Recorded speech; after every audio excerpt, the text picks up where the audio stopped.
Buenos días, chicos. Hoy vamos a ver un apartado más del tema de funciones.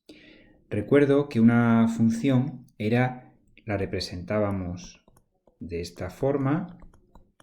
Podía ser, por ejemplo, 2x más 3 y era una expresión algebraica que llevaba a un valor de la x, por ejemplo, la x igual a 1, lo llevaba a un valor de la y, que en este caso sería 5. Es decir, una función transforma el número 1 en el número 5. Recuerdo que las funciones las podíamos definir de tres formas distintas. Las podíamos definir por su expresión algebraica, como os he puesto aquí. La podíamos definir a través de una tabla donde pondríamos los valores de x y los valores de y. Para la función esta que tenemos aquí, pues hemos visto que el 1 lo lleva al 5, el 0 lo llevaría al 3, el menos 1 lo llevaría al 1 y así sucesivamente. Y otra forma que teníamos de definir una función era a través de su gráfica. Aquí teníamos el eje x, aquí teníamos el eje y.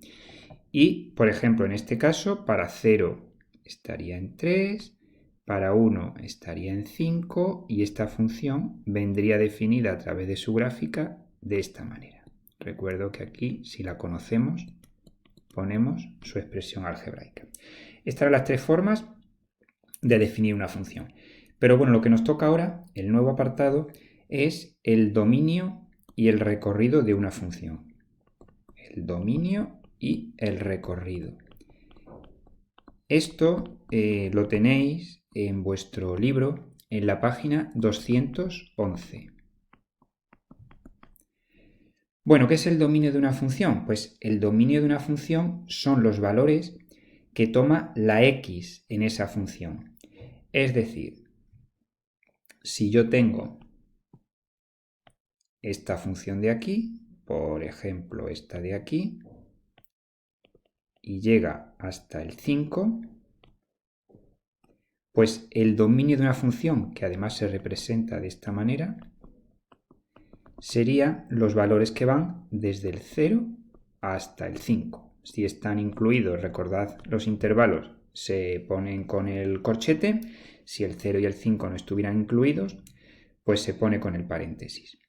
Es decir, como tenéis en vuestro libro recogido, el dominio son los valores que puede tomar la x y se representa como dominio de f.